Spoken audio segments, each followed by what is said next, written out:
Hello friends, informative Odisha YouTube channel को स्वागत। Block office रे आसीची नियुक्ति समस्ते एठारे मागणारे आवेदन करिपारिबे। दरमा रही पर मंथ 55,000 टंका। अप्लाई नाउ वर्तमान अप्लाई चली आपण माने चाहिले आवेदन करिपारिबे। योग्यता रही 10th +2 +3 10th +2 किंबा +3 पास करथिले आपण माने एठारे आवेदन करिपारिबे। उभय महिला और पुरुष आवेदन करिपारिबे। समस्त जिलार पिला माने उभय महिला और पुरुष आवेदन करिपारिबे। तो इनफॉरमेशन जानिबा पई वीडियोटी को शेष पर्यंत देखंतु। जदि चैनल रे नुआ आसीचंती चैनल को सब्सक्राइब करि दियंतु और पाखरे थिबा नोटिफिकेशन बेल को क्लिक करि दियंतु, जहा फल रे मु जे कोनोसी भी न्यू जॉब वैकेंसी विषय रे वीडियो आनिबी आपनक पाखरे पहुंची पारिबो सर्वप्रथमे।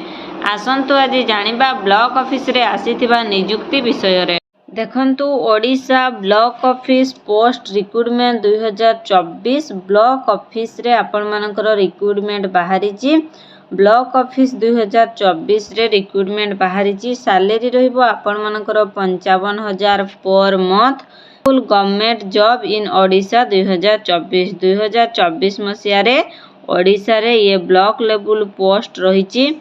आसंतु संपूर्ण डिटेल्स जानिबा कोन रही एई job vacancy. Odisha block office recruitment 2024 district planning and monitoring unit DPMU Sambalpur बाहरी। ए पोस्ट सम्बलपुर बाहरी। District planning and monitoring unit रे बाहरी।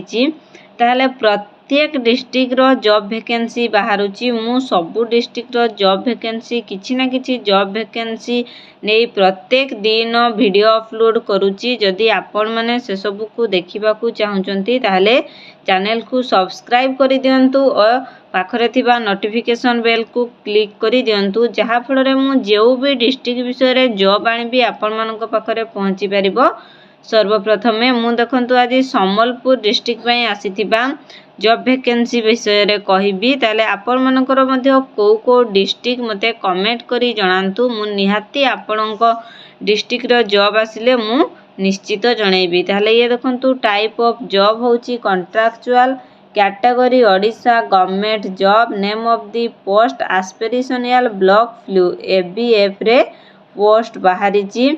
एप्लिकेशन मोड ऑफलाइन रे ही आवेदन करा जिवो। किपरि ऑफलाइन रे आवेदन करिवे से विषय रे मध्ये मु आपण मानकू कहिबी। वीडियोटी को शेष पर्यंत देखंतु। ताहले who can apply? All district candidate apply. माने सम्बलपुर डिस्ट्रिक्ट रो समस्त पिला एठारे आवेदन करि परिबो। प्लस ऑफ पोस्टिंग होची ओडिशा रे। ताहले लास्ट डेट अछि 22 अगस्त 2024 रे अछि लास्ट डेट। ताले बोथ मेल एंड फीमेल उभय महिला और पुरुष ठारे आवेदन करि परिबे।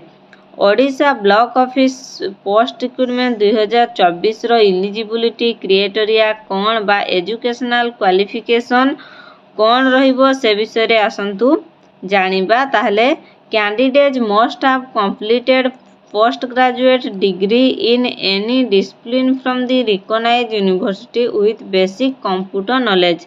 आपन को पोस्ट ग्रेजुएट करिवा पई पडिथिबो। पोस्ट ग्रेजुएट करिथिबो आ कंप्यूटर कोर्स भी करिथिबा आवश्यक।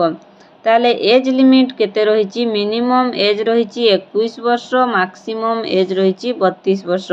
ताले 32 वर्ष रु कम हेतिबो आ 21 वर्ष रु अधिक होइतिले आपण ठारे आवेदन करि परिबे।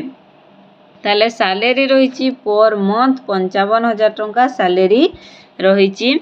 सिलेक्शन प्रोसेस केवल कैरियर असेसमेंट रे हेबो। इंटरव्यू आ भाइबा क्वेश्चन हेबो 30 मार्क रो आ डॉक्यूमेंट वेरिफिकेशन हेबो।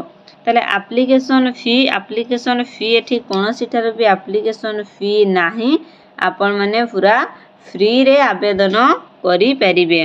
ताले ओडिशा ब्लॉक ऑफिस रिक्रूटमेंट 2024 रो इंपोर्टेंट डॉक्यूमेंट सब कोन? Qualification certificate. आपण जो भी क्वालिफिकेशन करिसंती qualification certificate, HSC certificate, recent colour size 2टी फोटो, कास्ट सर्टिफिकेट। जदि आपनकर एक्सपीरियंस अछि ताले एक्सपीरियंस सर्टिफिकेट और रेसिडेंट सर्टिफिकेट एतिकी डॉक्यूमेंट हेले आपण ठारे आवेदन करि परिबे। Apply start date already apply start हो जाइए। लास्ट डेट अच्छी 22 अगस्त 2024 रे अच्छी लास्ट डेट। ताले आसंतु एबे आमे जानिबा पीडीएफ रे कोन देछि पीडीएफ चेक करिबा। तेबे आसंतु एबे आमे नोटिफिकेशन पीडीएफ लिंक रे चेक क्लिक करिकि नोटिफिकेशन पीडीएफ रे कोन देछि देखंतु district planning and monitoring unit Sambalpur रे पोस्ट बाहरिछि। ताले ब्लॉक ऑफिस रे एई पोस्ट बाहरिछि। आपण माने जदि आवेदन करिबा पई चाहुचंती ताले एठारे आवेदन करि दियंतु। ताले एठी आपण मानकर एज लिमिट रहिछि। मिनिमम एज रहिछि 21 वर्ष, मैक्सिमम एज रहिछि 32 वर्ष। ताले एसटी एससी पिला माननको पई 5 वर्षर एज रिलैक्सेशन रहिछि। जो पिला माने एसटी एससी अछो तांको पई 5 वर्षर एज रिलैक्सेशन रहिछि। आ ओमेन फैमिली ओमेन कैंडिडेट पई 10 वर्षर एज रिलैक्सेशन रहिछि। ताले आपण मानक एठारे 1 ईयर रो माने एनआईटीआई योगो पाठ पढि योगो करिथिबा आवश्यक। ताले आपण मानको सैलरी केते रहिबो पर मंथ रहिबो 55,000 टंका अछि सैलरी पर मंथ 55,000 टंका सैलरी पाई परिबे। ताले आपण मानकर इंटरव्यू हेबो पर्सनल इंटरव्यू रे 50 मार्क हेबो आउ कैरियर असेसमेंट रे हेबो 50 मार्क। ताले 10th एग्जाम रो 10 mark, 12th 10 mark, graduation 10 mark, post graduation 10 mark, higher qualification रो 10 मार्क रहिछि। ताहले डिटेल्स ऑफ एक्टिविटी कोन कोन रहिछि पब्लिकेशन ऑफ एडवर्टाइजमेंट हेबो 3/8/2024 रे लास्ट डेट अछि हमर जो पब्लिकेशन